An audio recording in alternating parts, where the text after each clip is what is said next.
اسی لیے حاضرین، محرم کو شادی کرنا نہ اسلام میں حرام ہے، کبھی بھی کر سکتا ہے۔ جواب دینے والوں، تمہاری ماں مر جائے تو اس دن جنازے کے سامنے بھی شادی کرنا جائز ہے۔ تمہارے باپ کو ٹکر لگ جائے، باپ ICU میں ہو، تب بھی شادی کرنا جائز ہے۔ غم حسین کے دن خوشیاں منانے کی بات کرنے والوں، غور کرو تم کس کو خوش کر رہے ہو، کس کو ناراض کر رہے ہو۔ اور واللہ جو غم حسین میں آنسو بہاتے ہیں، اللہ انہیں کائنات کی خوشی عطا فرما دیتا ہے۔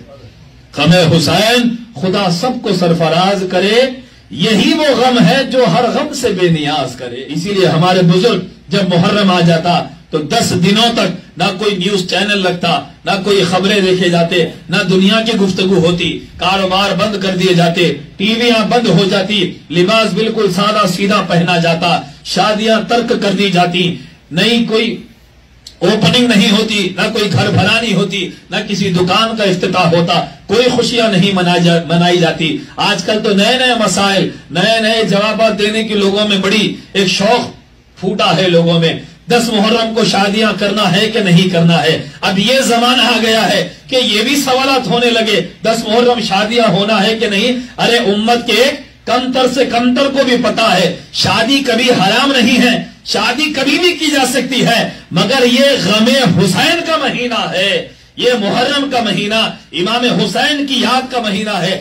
جس کو فرصت ہو وہ کر لے، ہم تو نبی کے غم میں شریک ہیں، ہمیں کوئی فرصت نہیں ہے۔ کسی نے پوچھا شب قدر کو شادی کرنا جائز ہے کہ نہیں ہے؟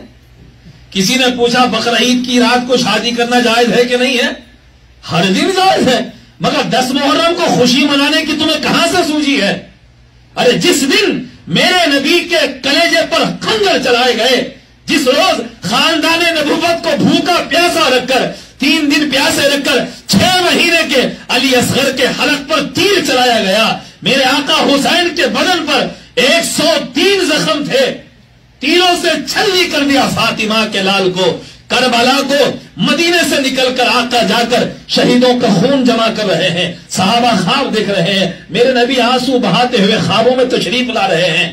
اسی لیے ہم قیامت تک غم حسین مناتے ہیں کہ 10 محرم مدینے کے والی کربلا میں آئے اور شہیدوں کا خون جمع کیا، میرے نبی نے غم منایا۔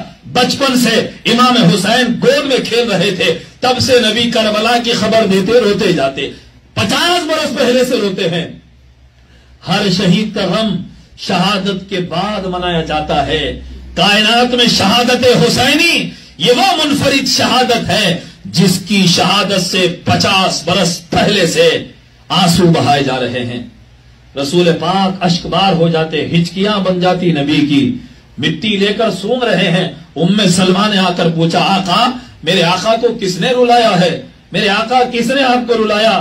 میرے نبی فرماتے کہ ام سلمہ ابھی ایک فرشتہ آیا ہے مجھ سے خاص ملاقات کے لیے، اور اس نے مجھے خبر دی کہ میرے اس بیٹے حسین کو میرا کلمہ پڑھنے والے شہید کر دیں گے، عراق کی سرزمین پر زمین طف میں اسے شہید کر دیا جائے گا، اور یہ مجھے وہاں کی مٹی لا کر دی ہے۔ اس مٹی کو سونگ رہے ہیں، میرے آقا سونگ رہے ہیں۔ غور کریں حاضرین محترم، مٹی کو کوئی سونگتا ہے؟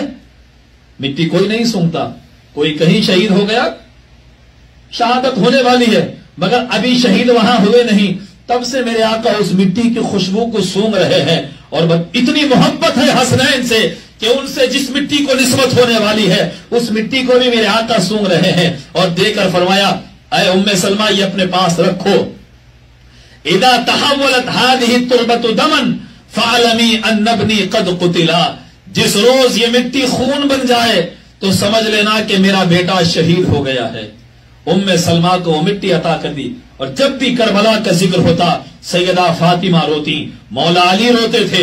یہ تو غم رسول ہے، ہم نبی کا غم منا رہے ہیں مسلمانوں، اور ایمان اس وقت تک مکمل نہیں ہوتا جب تک کہ نبی کی خوشی پر آپ کو خوشی نہ آ جائے، اور نبی کا غم یاد کرنے سے آپ کے دل میں غم نہ آئے، آپ کا ایمان مکمل نہیں ہوا۔